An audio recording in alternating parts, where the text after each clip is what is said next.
Welcome to The Explainer. Today, we're diving into a fundamental shift in world history, a moment that literally rewrote the rules of human governance. We're fast approaching the 250th anniversary of the American Revolution. 250 years ago, this incredibly radical concept was born, the idea that governments actually get their power from the people, not from kings. We call this the birth of popular sovereignty, and trust me, the ripples of this single event are still being felt all over the globe today. But to truly appreciate what happened, we really have to start by looking at the sheer absurdity of the situation. Imagine waking up one morning and deciding to pick a fight with the most powerful empire on Earth. We are talking about an empire that ruled nearly a quarter of the world. Their navy completely controlled the oceans, and they had just recently defeated France to become the undisputed, absolute greatest superpower on the planet. For 13 small ragtag colonies on the eastern coast of North America to challenge them, it sounds completely impossible. So, how on earth did it actually happen? Okay, let's dive into this with Section 1, the Impossible Rebellion and how the stage was set. Which brings us right to Section 2, the economics of anger, or as I like to call it, the family business gone entirely wrong. It's absolutely crucial to understand that back in the 18th century, the colonists didn't just wake up wanting to be rebels. Not at all. These 13 prosperous colonies were British in absolutely every sense of the word. They spoke English, they followed British laws, and they proudly viewed themselves as loyal subjects. They definitely weren't looking for a revolution. They were just living their lives. Now, for decades, the relationship between Britain and the colonies was mutually beneficial, but we have to recognize that it was fundamentally unequal. You see, the root cause of the conflict wasn't initially about freedom or democracy at all. It was about money, control, and a very specific economic system called mercantilism. Basically, mercantilism is an economic policy where a ruling country extracts raw materials from its colonies and then sells finished goods right back to them for an exclusive profit. The best way to understand this is to imagine a father who runs a giant family business. He lets his kids do all the hard, heavy lifting, but every single cent of profit they earn has to come straight back to him. The kids aren't allowed to freely sell their products to anyone else, and that is exactly how Britain treated the American colonies. And this brilliantly illustrates that exact dynamic. The 13 colonies basically acted as this massive resource pool, harvesting raw materials like tobacco, cotton, timber, and rice. Then, Great Britain took those cheap materials, manufactured them into finished goods, and sold them right back to the colonists at a premium. To guarantee the whole system worked entirely in their favor, the British Parliament passed the Navigation Acts. These acts strictly forced colonial trade to take place primarily on British ships, so it was a perfectly closed loop of profit for London. But Britain made one massive, kind of accidental mistake. It's known as salutary neglect. See, for many years, Britain didn't actually enforce these strict trade laws very well. Because London was largely hands-off, the colonies just got used to managing their own affairs. They started electing their own local assemblies, collecting their own local taxes, and making everyday decisions without much interference from across the pond. Without even realizing it, through decades of this loose enforcement, Britain had practically taught the colonies how to govern themselves. Everything changed, though, with the 7 Years' War, which ran from 1756 to 1763. Britain fought France and won, capturing vast new territories. Now, this victory totally cemented Britain as the ultimate superpower, but it came at a staggering cost. The British government was suddenly drowning in massive debt. So, the politicians in London asked what seemed to them like a very simple, totally logical question. If we fought this incredibly expensive war to protect the American colonies, shouldn't those colonies help pay for it? Well, that perfectly logical question leads us straight into Section 3, the breaking point, from taxes to treason. Now, what's really interesting about this is how London's demand for money quickly soured that mutually beneficial relationship. It completely shifted the dynamic from a peaceful family business to an explosive, hostile standoff. And it all came down to one iconic phrase you've probably heard: no taxation without representation. In 1765, Parliament passed the Stamp Act. This required a government stamp on almost every legal document, newspaper, and even playing cards. Now, the colonists didn't entirely disagree that they should help pay the war debt. Actually, the literal cost of the stamp tax wasn't even that high. The real issue was the principle: who had the actual right to tax them? Since the colonists had absolutely no elected representatives in the British Parliament across the ocean, they felt this was a massive violation of their rights. And this sparked a rapid, violent domino effect. Massive protests forced Britain to repeal the Stamp Act, but then Parliament immediately slapped new taxes on basic utilities, things like glass, paper, and tea. The anger just boiled over. On March 5, 1770, a super tense standoff in Boston led to panicked British soldiers firing into a crowd.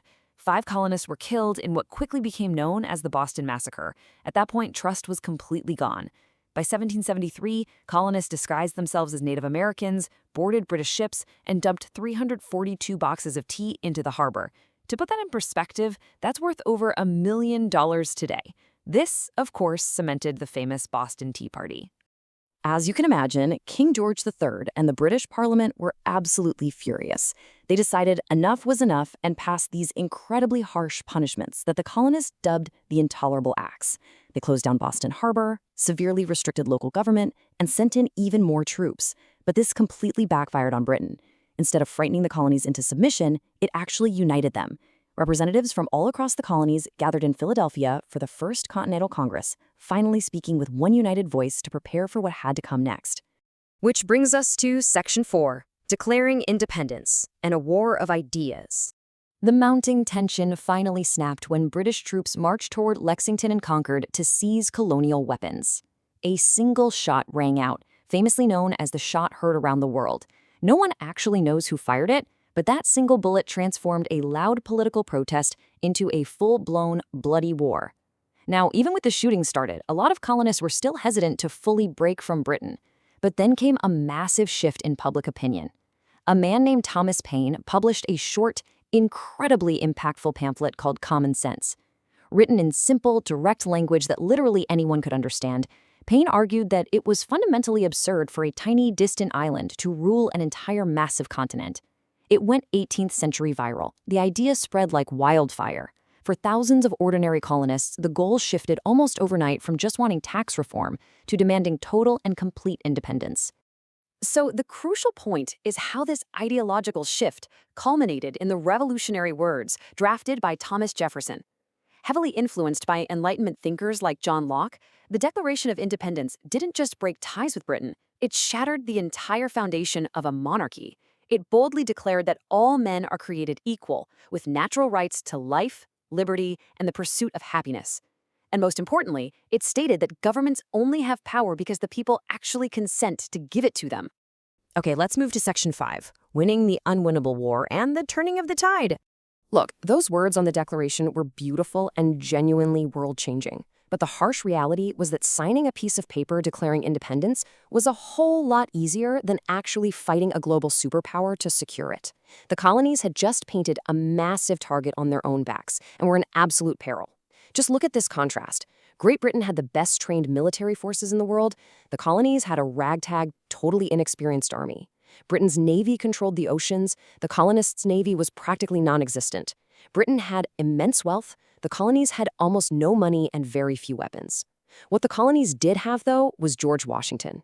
Now, he wasn't always a brilliant battlefield tactician, but his incredible discipline, courage, and sheer resilience kept the revolutionary cause alive through some truly devastating early defeats.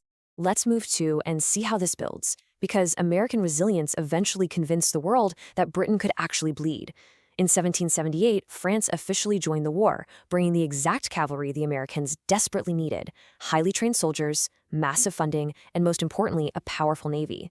Soon after that, Spain entered the conflict, followed by the Dutch Republic. So what started as a small, isolated colonial rebellion brilliantly scaled into a massive global war against British dominance. And this global pressure ultimately broke the British military strategy. The real climax of the war arrived when American forces under George Washington, heavily supported by French troops and the vital French Navy, successfully surrounded the British Army led by General Cornwallis. With absolutely no hope of escape, Cornwallis surrendered. This crushing defeat signaled the beginning of the end, culminating 2 years later in the 1783 Treaty of Paris, which officially recognized the independence of the United States of America. Finally, let's look at Section 6, a global ripple effect, and the birth of popular sovereignty. Because the story doesn't just end with a peace treaty. We really have to look at why this specific historical event, from 250 years ago, still profoundly matters to us in the modern world. The true victory of the American Revolution wasn't just on the battlefield. It was in the mind. It was an ideological victory of epic proportions. For the very first time in modern history, a colony overthrew a powerful European empire and established a republic based squarely on popular sovereignty, constitutional government, and individual rights. And those ideals of liberty and equality, they didn't just stay in North America. They directly inspired the French Revolution. They ignited independence movements all across Latin America. They basically became the blueprint, sparking global democratic struggles that continue to shape our modern world today. And that leaves us with one final, very provocative thought to ponder. As we look back on 250 years of this history, the American Revolution teaches us a timeless lesson. Empires may possess unimaginable wealth, they might control the oceans, and they might command the most terrifying armies on the planet. But as the streets of Boston and Philadelphia proved, can any empire permanently suppress a powerful idea? The demand for liberty and self-government is an unstoppable force, and understanding its birth helps us understand the world we live in right now. Thanks for joining me on this explainer, and keep questioning the world around you.